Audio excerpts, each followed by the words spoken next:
आप देख रहे हैं KGN प्राइम न्यूज। सध्या देशात होत असलेली लोकसभेची निवडणूक महत्त्वाची असून या निवडणुकीकडे जगाचे लक्ष लागून राहिले आहे। स्वातंत्र्यानंतर देशाचे पहिले पंतप्रधान पंडित जवाहरलाल नेहरू, इंदिरा गांधी, राजीव गांधी यांच्या काळात लोकशाही जिवंत होती। सामान्य माणसाला जगण्याचा हक्क होता। मात्र सध्या नरेंद्र मोदींचे भाजप सरकार लोकशाही संपवून हुकुमशाही आणत आहे। 2014 साली मोदी सरकारने अनेक आश्वासने दिली होती, मात्र ती पाळली नाहीत असे मत माजी केंद्रीय मंत्री शरद पवार यांनी व्यक्त केले। ते निप्पाणी येथील म्युनिसिपल पटांगणावर काँग्रेसच्या पक्षाच्या उमेदवार प्रियंका जारकीहोळी यांच्या प्रचारार्थ सभेत बोलत होते। कार्यक्रमाच्या प्रारंभी उपस्थित मान्यवरांच्या हस्ते दीप प्रज्वलन करण्यात आले। यानंतर उपस्थित मान्यवरांच्या हस्ते शरद पवार यांचा सत्कार करण्यात आला। पुढे बोलताना पवार म्हणाले, 2014 मध्ये पेट्रोलचा भाव 71 रुपये होता, तो आता 100 रुपये, तर घरगुती गॅसचा दर 410 वरून 1100 रुपये झाला आहे। त्यामुळे सर्वसामान्य जनतेचे जगणे मुश्किल झाले आहे। भाजप सरकारने अनेक तरुणांना नोकऱ्या देण्याचे आश्वासन दिले होते, मात्र अनेक तरुण नोकरीविना बेरोजगार झाले आहेत। मोदीची गॅरंटी फसवी असून शेतमालाला योग्य किंमत मिळत नाही, त्यामुळे अनेक शेतकरी आत्महत्येचा मार्ग पत्करत आहेत। मोदी सरकार मात्र बड्या उद्योजकांना पोसण्याचे काम करत असल्याचे त्यांनी सांगितले। यासाठी येत्या 7 मे रोजी होणाऱ्या निवडणुकीत चिक्कोडी मतदारसंघातून काँग्रेस इंडिया आघाडीच्या उमेदवारास विजयी करा असे आवाहन त्यांनी केले। जिल्ह्याचे पालकमंत्री सतीश जारकीहोळी म्हणाले, सध्या महागाईमुळे सर्व जनता त्रस्त झालेली असून सिद्धरामय्या सरकारने महिलांना केंद्रबिंदू मानून पंचहमी गॅरंटी देऊन महिलांचे आर्थिक सबलीकरण करण्याचा प्रयत्न केलेला आहे।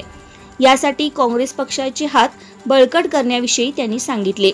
युवा नेते उत्तम पाटील म्हणाले, कोणताही गट तट मनामध्ये न ठेवता काँग्रेस पक्षाचे उमेदवार कुमारी प्रियंका जारकीहोळी यांना भरघोस मतांनी निवडून देण्यासंदर्भात त्यांनी आवाहन केले। यावेळी या कार्यक्रमास राष्ट्रवादी काँग्रेस पक्षाचे नेते, कार्यकर्ते, महिला मोठ्या संख्येने उपस्थित होत्या।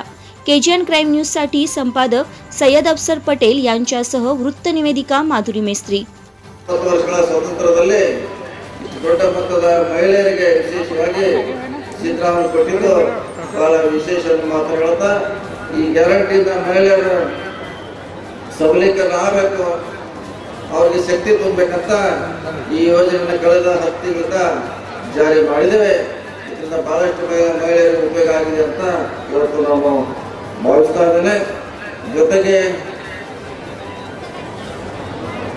ಕಾಂಗ್ರೆಸ್ಸಿನ ಚಿಕ್ಕೋಡಿ ಅಭ್ಯರ್ಥಿಗೆ ತಮ್ಮೆಲ್ಲರ ಆಶೀರ್ವಾದ ಬೇಕು, ಅವ್ರನ್ನ ನಾವೆಲ್ಲ ಡೆಲ್ಲಿಗೆ ಕಳಿಸೋದನ್ನ ಮಾತನ್ನ ಇವತ್ತು ನಾವು ವಿಶೇಷವಾಗಿ ವಿನಂತಿ ಮಾಡ್ತಾ, ಉತ್ತಮ್ ಪಾಟೀಲ್ ಅವರಿಗೆ ಮೊನ್ನೆ ಚರ್ಚೆ ಮಾಡಿದಾಗ ನಾವು ಶರದ್ ಪವಾರ್ನ ಕರೆಸ್ತೀವಿ ನಿಪ್ಪಾಣಿಗೆ, ನಮ್ಮ ಪಕ್ಷದ ಸಂಪೂರ್ಣ ಬೆಂಬಲ ನಿಮಗೆ ಕೊಡ್ತು ಅಂತ ಹೇಳಿದ್ರು।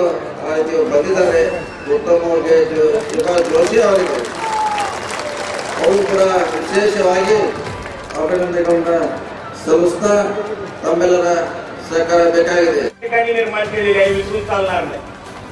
मी आज कुठल्या आम्हीला बळी न पडता आपल्या मताचा हक्क बजावताना आपण विचार करून हक्क बजावायला पाहिजे। आज कर्नाटक सरकारच्या माध्यमातून अनेक योजना ज्या निवडणुकीच्या काळामध्ये सरकारच्या वतीने घोषणा करण्यात आल्या होत्या, त्या सगळ्या घोषणा या ठिकाणी आज सरकारने पाळलेल्या आहेत आणि याचे साक्षीदार आपण सर्वजण या ठिकाणी बसलेले सगळेजण साक्षीदार। याचा ऋण फेडण्यासाठी हे केलेल्या कामाची दखल घेऊन आज आपण येणाऱ्या दिवसामध्ये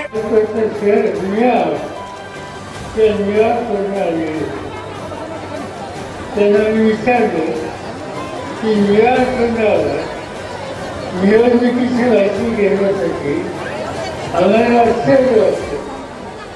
त्यांनी उत्तर दिलं की भारताच्या या निवडणुकीचं जगाचं लक्ष आहे आणि आमच्या वचनाखात्याने मुद्दाम आम्हाला ही निवडणूक करून करायला या ठिकाणी भाषण आणि ही स्थिती फार नाही लागत खाते त्यांच्यावर आहे, पण भाग करण्याची जबाबदारी त्यांच्यावर आहे। घरगुती गॅस हा दिवसेंदिवस त्याचा प्रसार होतोय. 2014 साली घरगुती गॅसमध्ये सिलेंडरला 410 रुपये आणि आज कर्नाटकाच्या बाहेर गेल्याच्यानंतर तोच भाव 1160 आहे. कसे असतात संख्येची घेतं आणि तरुण माणसांना नोकरी दिली. त्यावेळेला त्याचा असा समज होतो की दरवर्षी 2 कोटी मुलांना आणि नोकरी देणार. आज काही शिंदे जगामध्ये इंटरनॅशनल लेबर ऑर्गनायझेशन नावाची संस्था आहे आणि ती लेखनाचा अभ्यास करते. या संस्थेने हल्ली आवाज